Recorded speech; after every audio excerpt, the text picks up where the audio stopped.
මැද්දෙගොඩ ප්‍රදේශයට පසුගිය දිනවල ඇදහැළුණ අධික වර්ෂාව නිසා ඇති වූ ගංවතුර හේතුවෙන් දකුණු ගලහිටියාව මැද්දෙගොඩ යාකරන මැද්දෙගොඩ පන්සල අසල වෙලමැද පාරේ බෝක්කුව කැඩී ගොස් එම මාර්ගයේ ගමනාගමනය සම්පූර්ණයෙන්ම අඩාල වීමෙන් ප්‍රදේශවාසීන්ට දැඩි දුෂ්කරතාවයකට මුහුණ දීමට සිදුවිය. ගම්පහ දිස්ත්‍රික් ජායල ආසන සම්බන්ධීකරණ කමිටුවේ සභාපති ගරු පාර්ලිමේන්තු මන්ත්‍රී ස්ටෙෆ්නි සහෝදරයා ජායල ප්‍රාදේශීය සභාවේ ගරු සභාපති ප්‍රසාද් නිරෝෂන් අප්පුහාමි සහෝදරයා ජායල ප්‍රාදේශීය සභා මන්ත්‍රී ධර්මපාල වනසිංහ සහෝදරයා ජායල ප්‍රාදේශීය සභා මන්ත්‍රී දීපා මල්ලවාරච්චි සහෝදරිය නැගෙනහිර බටුවත්ත ග්‍රාම සේවා වසමේ ග්‍රාම නිලධාරීතුමිය නැගෙනහිර බටුවත්ත ආර්ථික සංවර්ධන නිලධාරීතුමිය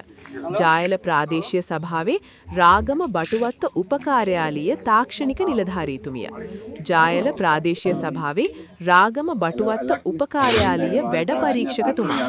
ජාතික ජනබලවේගයේ නැගෙනහිර බටුවත්ත කොට්ටාස සභාවේ ලේකම් විමුක්ති සහෝදරයා හා භාණ්ඩාගාරික ඩොනල්ඩ් සේරම් සහෝදරයා ඇතුළු ක්‍රියාකාරීන් සහ මැද්දෙගොඩ ප්‍රදේශවාසීන් හා එක්ව ගංවතුරින් හානියටපත් බෝක්කුව නිරීක්ෂණය කර කඩිනමින් අදාළ ඉදිකිරීම් සඳහා මුලික පියවර ගන්නා ලදී.